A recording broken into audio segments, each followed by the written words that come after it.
నెల్లూరు జిల్లా కావలి one town సీఐగా Mohammed Firoz బాధ్యతలు స్వీకరించారు. కావలిలో లాండ్ ఆర్డర్ సమస్యలు కలిగిస్తే కఠిన చర్యలు తీసుకుంటామని ఆయన హెచ్చరించారు.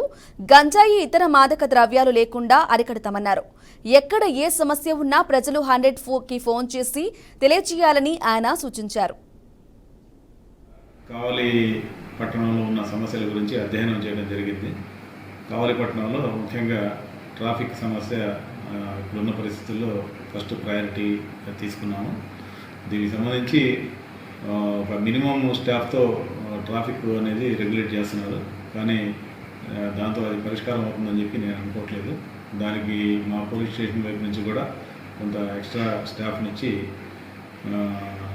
టెక్నికల్గా ఏమేమి ఇష్యూస్ ఉంటాయో దాన్ని అన్నింటినీ కూడా పరిగణలో తీసుకుంటే రోడ్ వైడనింగ్ కానీ, లేకపోతే అవేర్నెస్ ప్రోగ్రామ్స్ కానీ, ఆటో డ్రైవర్స్తో మీటింగ్, ఇట్లాగే ఈ ఫ్రూట్ వెండర్స్ ఎక్కడ పడితే అక్కడ పెట్టేస్తున్నారు.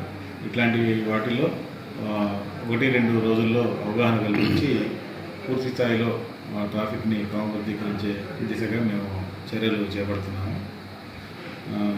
దాంతోపాటుగా జిల్లా ఎస్పీ గారి ఆదేశాల మేరకు అట్లాగే గవర్నమెంట్ ప్రయారిటీస్ కూడా కొన్ని ఇచ్చారు.